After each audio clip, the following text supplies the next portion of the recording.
Sehingga ini diperlukan agar tidak terjadi interpretasi yang salah. Kemudian KNKT juga merekomendasikan agar seluruh pilot dilatih dalam hal pengembalian kendali terutama pada fase-fase kritis, sehingga tidak terjadi kedua pilot dua-duanya mengendalikan pesawat.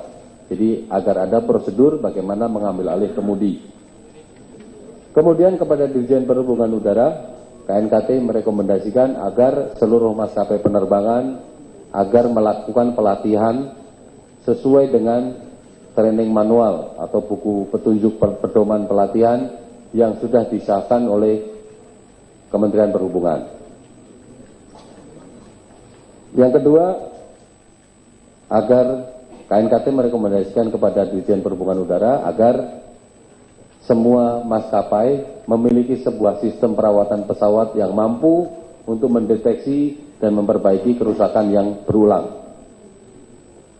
Kepada Dirjen Perhubungan Udara, KNKT memberikan rekomendasi ketiga, yaitu agar ketentuan dari International Civil Aviation Organization atau ICAO Annex 6 tentang tugas pilot in command dicantumkan dalam Civil Aviation Safety Regulation dan menjadi peraturan yang berlaku di Indonesia, yaitu isinya adalah pilot in command shall responsible for reporting all known or suspected defect in the aeroplane to the operator at the termination of the flight. Jadi kewajiban kepada pilot untuk melaporkan kerusakan yang ada di pesawat pada penerbangan yang mereka jalani.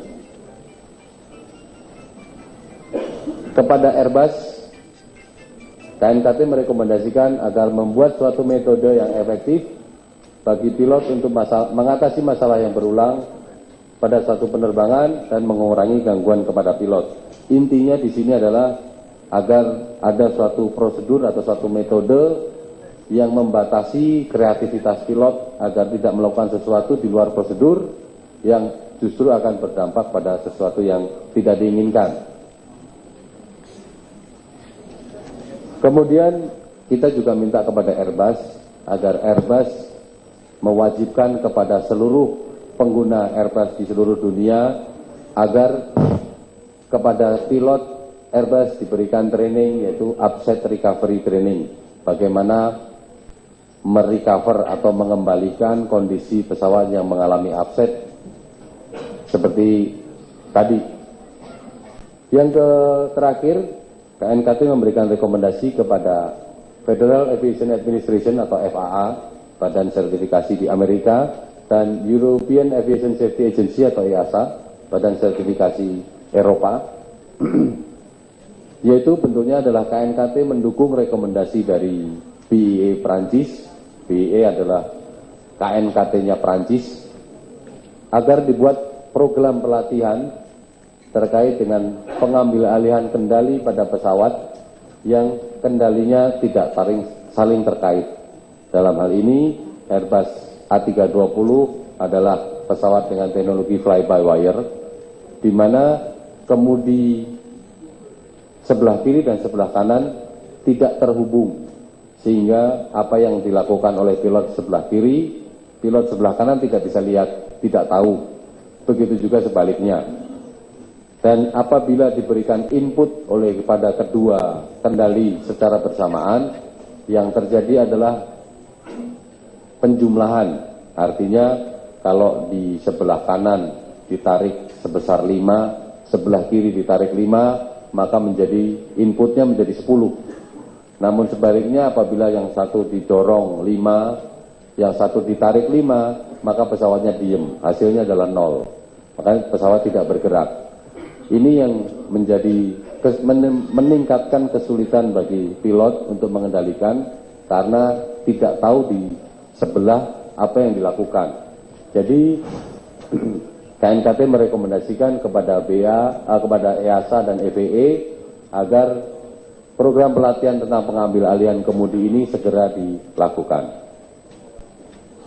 Kira-kira seperti itu Pak Ahmad Yanto, mau ditambahkan? Sedikit saya tambahkan. Terima kasih Pak Nursayo. Kelihatannya Pak Suryanto mau menambahkan beberapa informasi.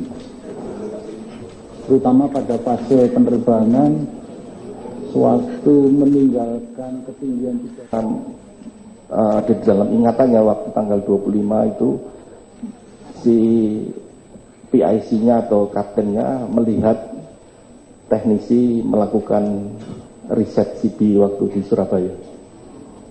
Terus satu lagi yang dimaksud dengan stall itu adalah pesawat kehilangan gaya angkat. Jadi dari ketinggian kurang lebih 30.000 sampai ke dasar, pesawat itu jatuh seperti ini. Jadi relatif hidungnya datar, wingnya level, sehingga seolah-olah pesawat seperti normal.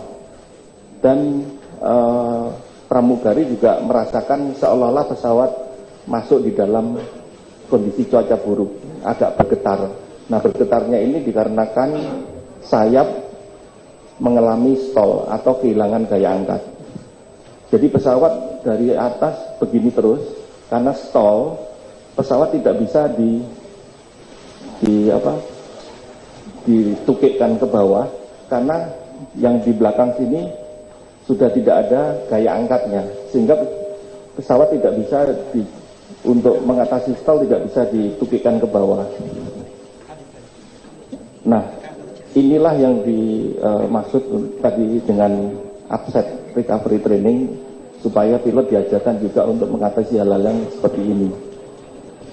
Satu lagi masalah setelah FAC 1, FAC 2, terus autopilotnya sistemnya sudah tidak aktif, dan auto thrust itu yang mengatur untuk gaya dorong pesawat. Ini menuju dari normal law menjadi alternate law, artinya pesawat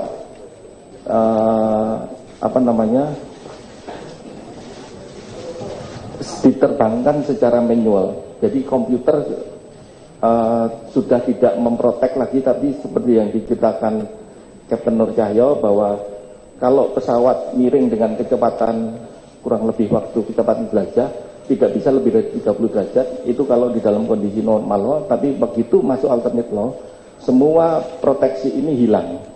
Jadi pesawat kembali kepada basicnya. Nah, mungkin untuk bisa memperjelas, mungkin bisa ada simulasinya? Enggak?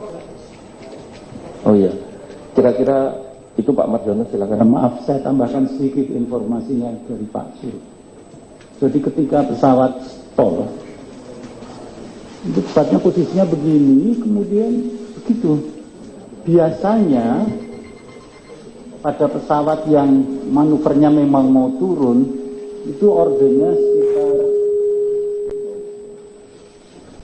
1.500 feet per menit kalau normal, 2.000 maksimum kalau namanya emergency descent 6.000 feet per menit. Ini sampai 20.000 feet per menit. Kemudian pernah turun dan terus menerus sekitar 12.000 feet per menit, itu pun sangat tinggi. Itulah kondisi stall yang dialami, dan itu memang sukar di recover. Baik, saya kira presentasi cukup. Sekarang saatnya pertanyaan dan jawaban. Question and answer sebentar. Kita harus gini, saya mungkin main sebagai moderator, menunjuk siapa yang mau tanya. Nanti, tenang. Pertanyaan yang diulang akan saya katakan itu tadi sudah ditanyakan. Dan pertanyaan boleh dalam bahasa Indonesia atau bahasa Inggris. Untuk yang bahasa Inggris tentunya akan saya terjemahkan atau kawan-kawan saya di sini akan menerjemahkan. Tapi sebelumnya saya mengundang Pak Oni untuk duduk di sini. Tolong bawa kursi masing-masing. Pak Oni, mau di situ ada speaker? Oke, Pak Oni akan menjawab di sana. Nanti saya ngatur siapa yang mau jawab. Dan mungkin ada juga investigator yang lain yang mungkin akan menjawabnya.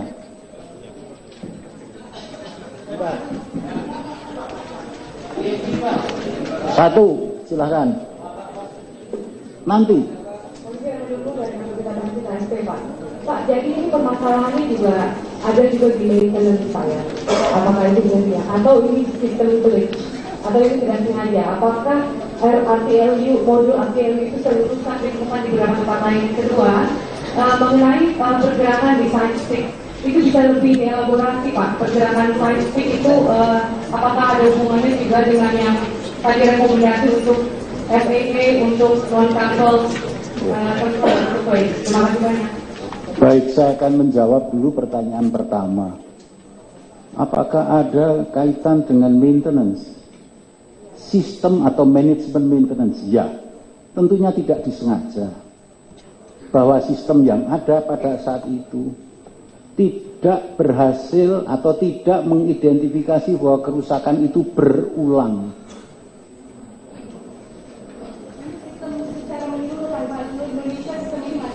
Nanti dulu, itu sistem waktu itu di AirAsia, Indonesia AirAsia.